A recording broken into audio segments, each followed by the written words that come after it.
پھر اللہ نے ایک اور فضیلت رکھی رمضان کی، جو رمضان میں مرتا ہے اس کا حساب کوئی نہیں، اس کا حساب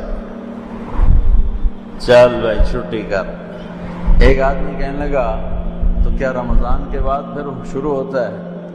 میں نے کہا اللہ جیسا کریم شہنشاہ وہ ایسا نہیں ہے کہ ایک دفعہ معاف کر گیا کہ چل ہوں دوبارہ آ جائے۔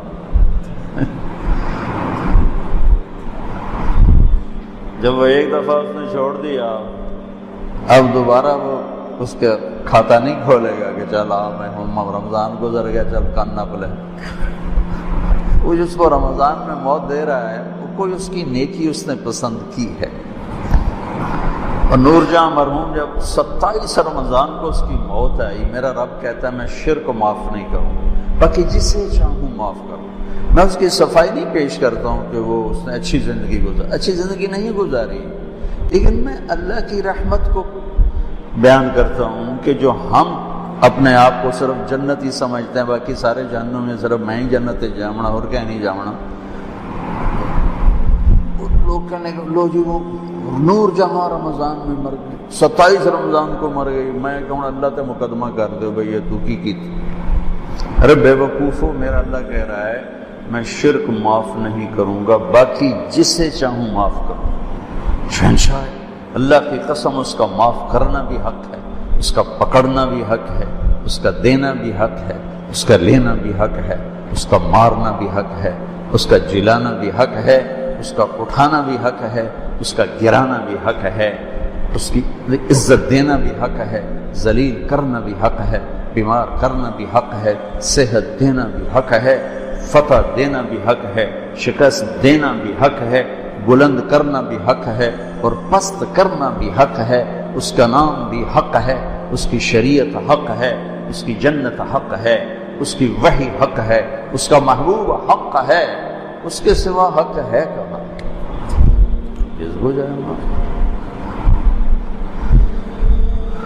نور جہاں کا جرم تو تھوڑا تھا، گاتی رہی، وہ جو 100 آدمیوں کو قتل کرنے والوں کو اللہ نے کہا جا میں نے معاف کیا، بخاری شریف کی روایت، 100 آدمیوں کا قاتل کر جاؤ معاف۔ تو ایک رمضان کی اللہ نے دولت یہ رکھی ہے کہ اس میں مرنے والے کی اللہ تعالیٰ قبر کا حساب کو نہیں دوتا، اگلے حساب یہ اللہ معافی کر دے گا انشاءاللہ۔ تو بھائیو، رمضان کی تیاری میں ہے چند چیزیں جو رمضان کی رحمت کو روک لیتی ہیں۔ ایک شراب کی عادت رمضان کی رحمتوں کو روک دے گی، ایک ماں باپ کی نافرمانی رمضان کی رحمتوں کو روک دے گی، ایک رشتہ داروں سے لڑائی جھگڑے یہ رمضان کی رحمتوں کو روک دے گی، ایک دل میں نفرت پالنا کسی کی یہ رمضان کی رحمت کو روک دے گی۔ اتنا روکے گی کہ لیلۃ القدر میں ساری دنیا کے مسلمانوں کی اللہ بخشش فرماتے ہیں، لیکن اعلان کرتے ہیں شراب پینے والا معاف نہیں ہوگا جب تک توبہ نہ کرے، ماں باپ کا نافرمان معاف نہیں ہوگا جب تک توبہ نہ کرے، رشتہ داروں سے لڑنے والا معاف نہیں ہوگا جب تک ان سے صلح نہ کرے، دل میں نفرت رکھنے والا معاف نہیں ہوگا جب تک وہ اپنی نفرت کو صاف کرے، دل کو صاف نہ کرے۔ یہ رمضان کی تیاری کے لیے میں بہت تھکا ہوا تھا، لیکن شاید آج تراویح ہو یا کل ہو تو ضروری سمجھ کے بھائیو آپ سے بات کر رہا ہوں۔ اللہ مجھے بھی ہوش و سلامتی دے، میں بھی ان چیزوں میں ہمیشہ اپنے آپ کو شامل کر کے آپ سے بات کیا کرتا ہوں۔ تو جیسے حج پہ لوگ جاتے ہیں تو معافیاں مانگتے ہیں، بھائی معاف کری میں حج تے جا رہے ہیں، اس سے زیادہ ضروری ہے رمضان۔ جتنے فضائل رمضان کے ہیں اتنے حج کے نہیں ہیں، جتنے فضائل رمضان کے ہیں اتنے حج کے نہیں ہیں۔ لوگ حج پہ جانے سے پہلے معافی مانگتے ہیں، ارے میرے بھائیو رمضان آنے سے پہلے اگر میں اور آپ کسی سے لڑے ہوئے ہیں اللہ کے واسطے صلح کر لیں، خاص طور پر قریبی رشتہ ہے صلح کر لیں، خاص طور پہ والدین، بیوی ہے، بہن بھائی ہیں، رشتہ دار ہیں، صلح کر لیں۔ میرے رب کی بارگاہ میں رشتہ داروں سے حسن سلوک یہ اتنا بڑا عمل ہے کہ ایک حدیث سے یاد ہے کہ میں تمہیں نفل نماز، روزہ، حج سے بڑا عمل بتاؤں؟ نفلی نماز، نفلی روزہ، نفلی صدقہ، نفلی حج. الا انبئکم بافضل من الصلاۃ والصیام والحج، میں تمہیں نفلی روزے، نفلی نماز، نفلی حج سے بڑا عمل بتاؤں؟ کہا جی بتائیے یا رسول اللہ. کہا آپس میں صلح صفائی سے رہنا، آپس میں پیار محبت سے رہنا، لڑے ہوں میں صلح کرانا. یہ اللہ کو نفلی، کتنے لوگ ہیں مصلی نہیں چھوڑتے لیکن سلام کر کے راضی نہیں. گرمی کے روزے، جمعرات کے پیر کا روزہ بھی نہیں چھوڑتے لیکن رشتہ داروں سے لڑائیاں پالی ہوئی ہیں.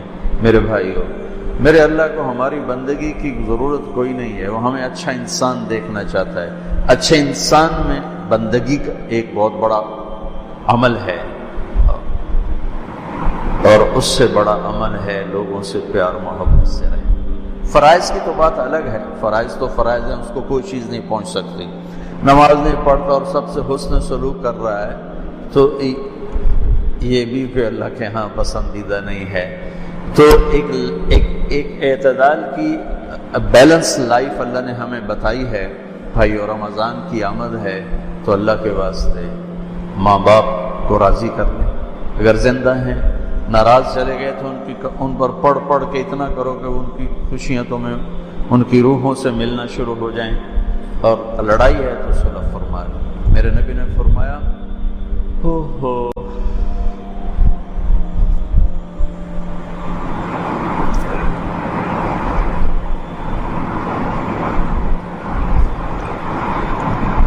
میری ماں ہوتی، میں عشاء کی نماز کے مصلی پہ سورۃ فاتحہ پڑھ رہا ہوتا اور میرے گھر سے آواز آتی محمد، تو میں نماز توڑ دیتا. فرض نماز میں نماز توڑ دیتا. اور جب آخری رات ہوتی ہے تو اللہ تعالیٰ فرماتے ہیں میرے بندوں کے دن کے روزے اور رات کی نماز پر میں نے سب کی بخشش فرما دی. انطلقوا مغفورا لکم، جاؤ میں نے تمہیں معاف کیا، تمہارے سب اللہ تعالیٰ نے بخش دیے. یہ رمضان کی برکت سے اللہ نے اس امت کو یہ دولت نصیب فرمائی. جو پہلے امتوں کو یہ دولت نصیب نہیں تھی، ان کا روزہ بھی مشکل تھا اور ان کا اجر بھی ایسا نہیں تھا کہ جنت مزین کی جا رہی ہو اور مخلوق دعا کر رہی ہو اور شیطان قید ہو جائیں اور جنت کے دروازے کھل جائیں اور جہنم کے دروازے بند ہو جائیں اور اللہ تعالیٰ روزانہ جنت کو تیار کرے کہ میرے بندے آ رہے ہیں، تو تیار ہو جا، میرے بندے آ رہے ہیں. یہ اس امت کے لیے یہ دولت رکھی گئی. اور اللہ کو ہماری بھوک پیاس نہیں چاہیے، یہ ہر عمل ہمارے فائدے کے لیے، ہر عمل ہمارے فائدے کے لیے. اور اللہ تعالیٰ نے اس روزے کو عجیب طرح اس کی فضیلت بیان کی ہے. نماز کا بدلہ جنت، حج کا بدلہ جنت، زکوٰۃ کا بدلہ جنت، ذکر کا بدلہ جنت، تلاوت کا بدلہ جنت، تبلیغ کا بدلہ جنت، تہجد کا بدلہ جنت، صلہ رحمی کا بدلہ جنت، سخاوت کا بدلہ جنت، معاف کرنے کا بدلہ جنت، تواضع کا بدلہ جنت، جھک جانے کا بدلہ جنت، محبت کا بدلہ جنت، ایثار کا بدلہ جنت، قربانی کا بدلہ جنت، قرآن کی تلاوت کا بدلہ جنت، تنہائی میں ذکر کا بدلہ جنت، سارے اعمال کا بدلہ جنت. اور روزہ، اللہ نے کہا روزے کا بدلہ تمہارا رب خود ہے، تمہیں اللہ ملے گا. جب اللہ ملے گا تو سب کچھ.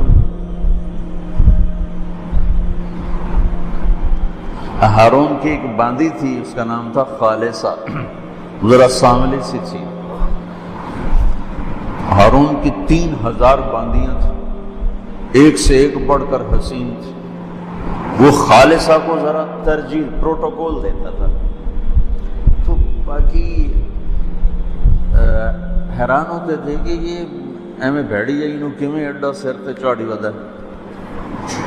تو ایک دن دربار تھا تو ہارون نے کہا جو جس پہ ہاتھ رکھے گا اس کی. تو لوگ بھاگے دوڑے، کوئی ادھر کوئی ادھر کوئی ادھر کوئی، اے میری اے میری اے میری اے میری. وہ خالصہ کھڑی رہی تو ہارون نے کہا تو نے کوئی نہیں پسند کیا؟ کہنے لگی مجھے ضمانت چاہیے، جسے پسند کروں وہ پھر میرا ہی ہو۔ ہاں ہاں ہم نے اعلان کر دیا ہے۔ تو اس نے جا کے ہارون کے کندھے پہ ہاتھ رکھ دیا۔ انہوں نے کہا تو لب گیا تھا، ہر شے لب گئے تھے، کملے آن کوئی ایدے بجے کوئی ایدے بجے، جن تو لب ہر شے لب گئی۔ تو میں اللہ پہ قربان جاؤں گا تو تم روزہ رکھو، میں تمہیں مل جاؤں گا، میں مل جاؤں گا۔ اگر اللہ مل گیا تو پیچھے کیا رہ گیا؟ ان وجدتنی وجدت کل شیء وان فتنی فاتک کل شیء وانا خیر لک من کل شیء۔ میرا بندہ میری طلب میں آ، میں ملوں گا تجھے سب ملے گا، میں نہ ملا کچھ نہ کچھ نہ۔ اللہ کو پا کے اللہ کی قسم کچھ نہیں کھویا، اور اللہ کو کھو کے اللہ کی قسم کچھ نہیں پائی۔ ساری دھرتی سونے چاندی کی بن جائے اور تمہارے سامنے غلام ہو کر قدموں میں آ پڑے اور اللہ تم سے دور ہو گیا تو کچھ نہیں پایا۔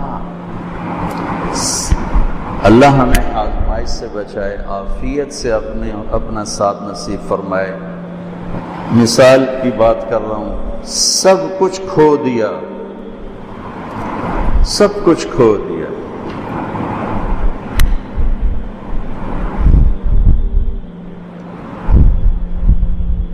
اور اللہ کو پا لیا تو اللہ کی قسم کو گھاٹے کا سودا۔ میرے نبی کے نواسے نے اپنا سب کچھ کھو دیا، جان، مال، اولاد، نیزوں پہ سر چڑھ گئے۔ کبھی کسی نے یزید کو شاباش دی، شمر کو شاباش دی، سب کچھ کھویا پر اللہ کو پایا۔ آج تک انہی کے سر پہ عزت کا تاج ہے۔ ان کو شہید کرنے والوں نے دنیا کا سب کچھ پا لیا، اللہ کو کھویا۔ آج تک زمین آسمان کی لعنت ان کی قبروں پر بھی برس رہی۔ روزے کا بدلہ اللہ خود ہے۔ بھائیو، ایک روزے کا اہتمام فرمائیں، ایک تراویح کا اہتمام۔